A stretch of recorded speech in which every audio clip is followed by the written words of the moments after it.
Hey, my name is Rafael, you're watching Rock and Roll Garage, and today we're going to talk about the 8 most underrated Creedence Clearwater Revival songs.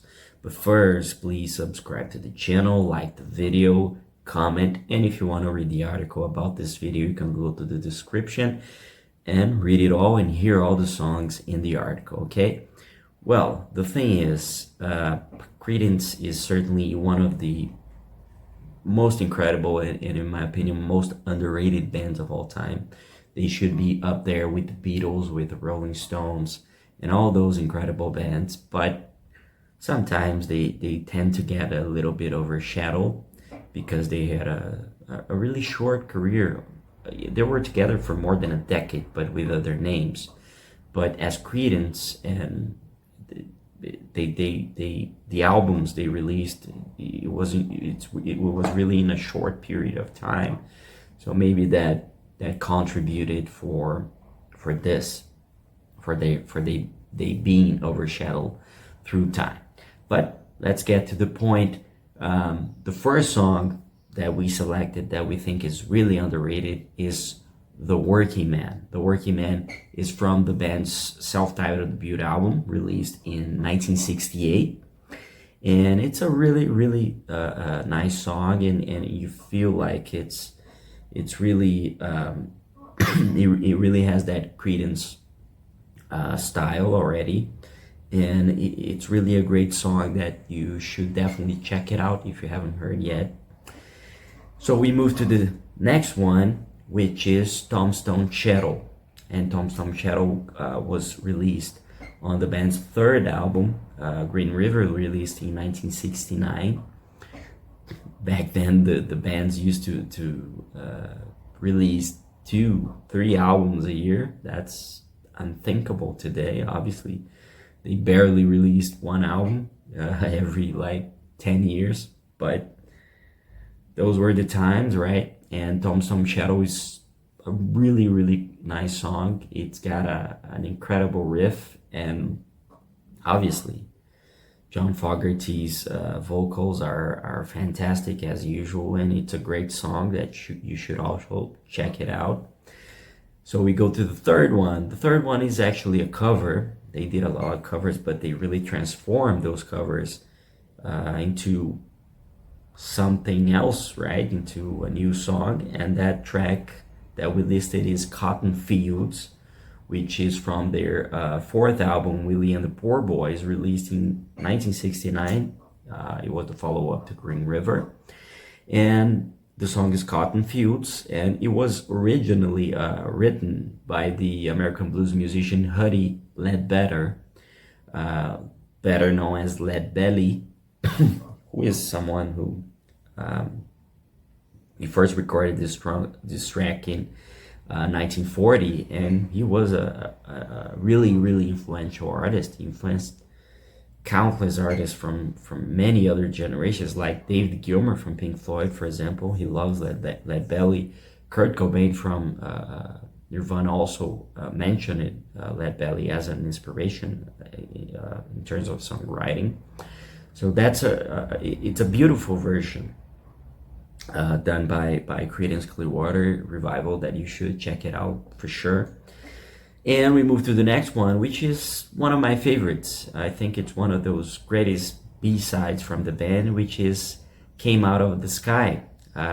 Came Out of the Sky was from that, I think that in the 50s and 60s, certainly that, the UFO sightings and stories about abductions and all those kind of things were getting bigger, of course, not only in the newspapers, people saying that happened, but obviously with airplane tests, secret airplane tests by the Army and the Cold War, and obviously also the science fiction movies, horror movies, and all of that got bigger in the 50s and 60s, and certainly was an inspiration for for John Fogerty, Stu Cook, Doug Clifford, and Tom Fogerty to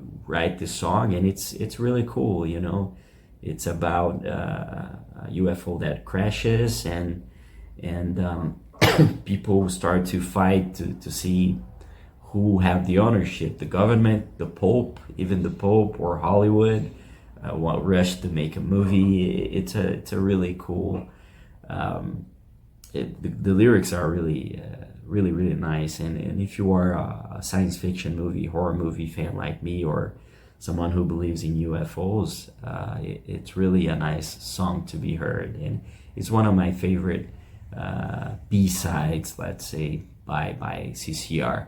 And we go to the next one, which is Sinister Purpose. I think it's another great track. It's another very underrated Creedence Clearwater Revival song, and it was also from the band's third album, Green River, and it's an incredible track. And if I'm not mistaken, I first heard this track, it was played at the end of a really nice movie called Green Room, if I'm not mistaken. That it's a really cool movie.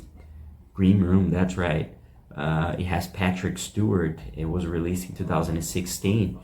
It was also one of the last movies of the late actor Anton Yelchin, and it's a great action movie if you haven't checked it out, The Green Room.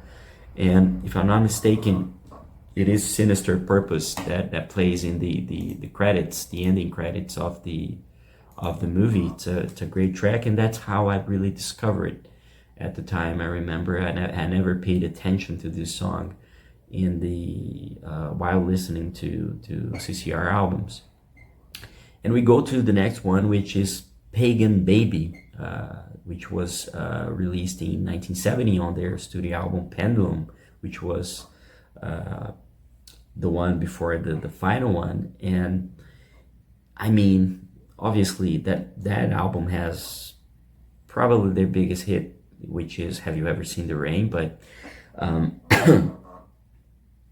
it was definitely overshadowed by that hit, certainly. But Pagan Baby has one of the most incredible guitar solos of all time, in my opinion. It's such an incredible guitar solo, man. If you haven't paid attention to it, if you haven't heard this song yet, go check it out and wait for the guitar solo. It's just insane. It's an insane guitar solo, and it keeps going, it keeps building, it keeps going. It's just fantastic. You should check it out, definitely. Pagan Baby. And we go to the next one, which is also from Pendulum, from that album Pendulum, released in 1970, and is Molina. I think it's a very cheerful song. You know, it's a happy song, at least regarding the rhythm and the singing. And it's a really nice track. I think maybe more people might know that one, but